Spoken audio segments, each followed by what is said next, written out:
This is the story of the confusing cups, the Imperial cup and the metric cup. Let's look at this analogy to help us understand. Meet Nicole. Her full name is Nicole Tan and she has these characteristics. Now meet Nicole, only this Nicole's full name is Nicole Olivero.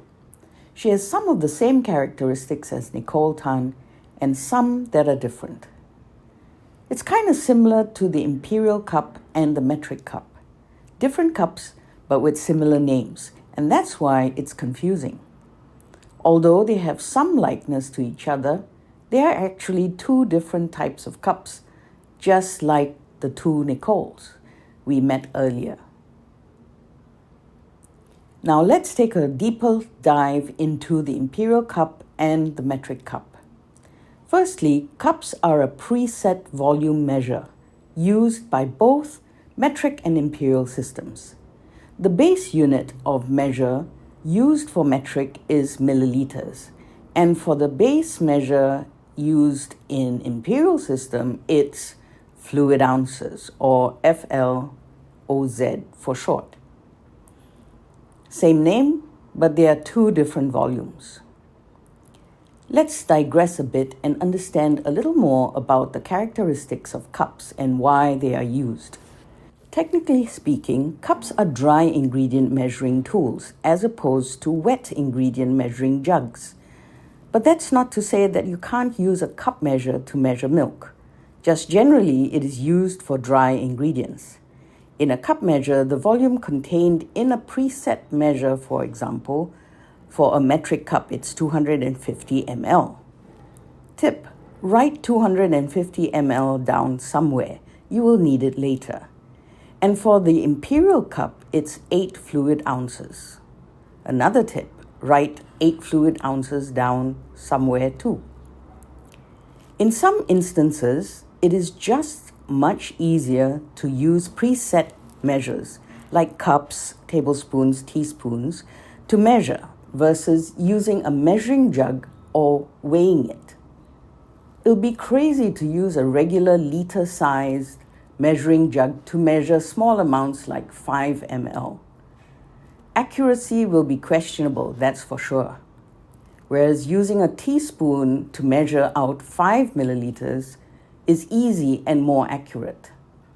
Even if you say you can use a very small jug, it'll certainly be hard to get the product into a minute jug, right? So using measuring cups and spoons definitely speeds up the measuring process in the kitchen, though it does have its limitations. Watch this video and also think about the concepts below to see if you can find any limitations of cup measures. Rewards await those who come up with the appropriate limitations. Okay, now let's pause here and get you to solve this puzzle. Prove that the metric cup and the Imperial cup is the exact same size. More rewards coming your way. The first person who can justify and provide the answer will get a prize. Here's 2 clues to help you solve this puzzle.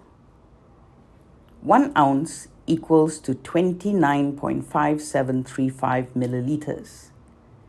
And the second one is use the measurements you wrote down earlier.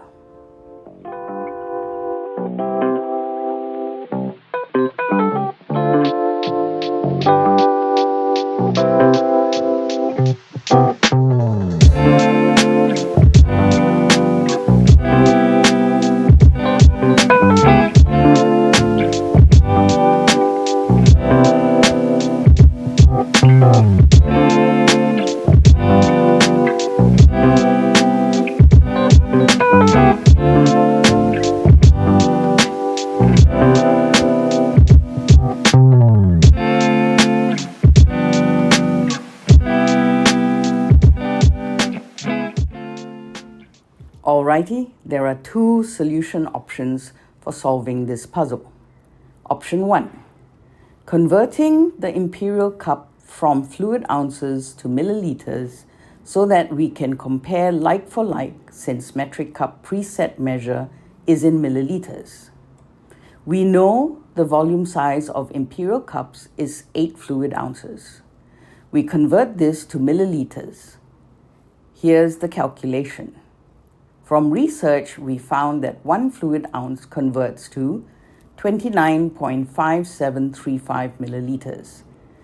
Therefore, 8 fluid ounces multiplied by 29.5735 milliliters works out to 236.588 milliliters.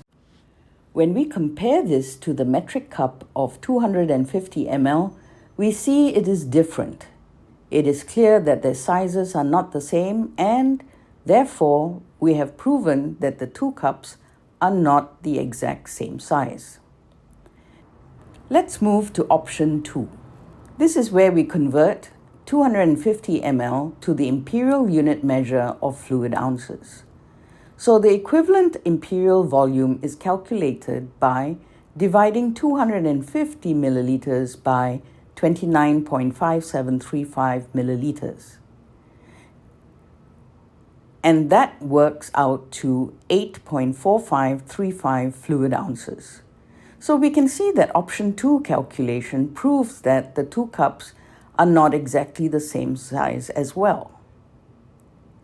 I suppose much of the confusion is rooted in being named similarly.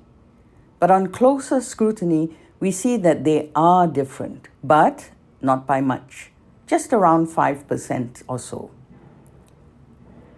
A heads up, now is a good time to listen and think about the limitations. Let's see if you can figure it out. Okay, how then are cups used as tools in culinary practice? Well, if you are not sure if your cup is a metric or imperial cup, the size difference doesn't really matter for savory cooking. Savory recipes are less formulation and more a guide.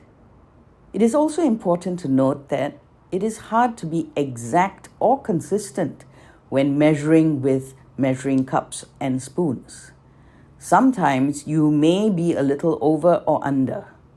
There could also be more air pockets in some batches of ingredients like flour, for example. However, for baking and pastry recipes, the approximate 5% difference could affect the quality of the product significantly. Generally, commercial baking and pastry operations use weights to measure all their ingredients, as that is the most accurate measurement. The baking and pastry recipes tend to be more a formulation which is necessary to achieve accuracy and a high quality product. Not only that, and maybe more importantly, the greater the accuracy and consistency, the more accurate the food costs are. In conclusion, we can say that though imperial cups and metric cups are named similarly and look very close to each other, they are slightly different in volume size. All we have to do is use this tool in the right context to maximize our culinary efficiency. Well, it looks like we've cleared up the confusion of the imperial and metric cups. So do use this valuable kitchen tool appropriately, and it will give you good service. To conclude, take a minute or so to think about what the limitations of a measuring cup are.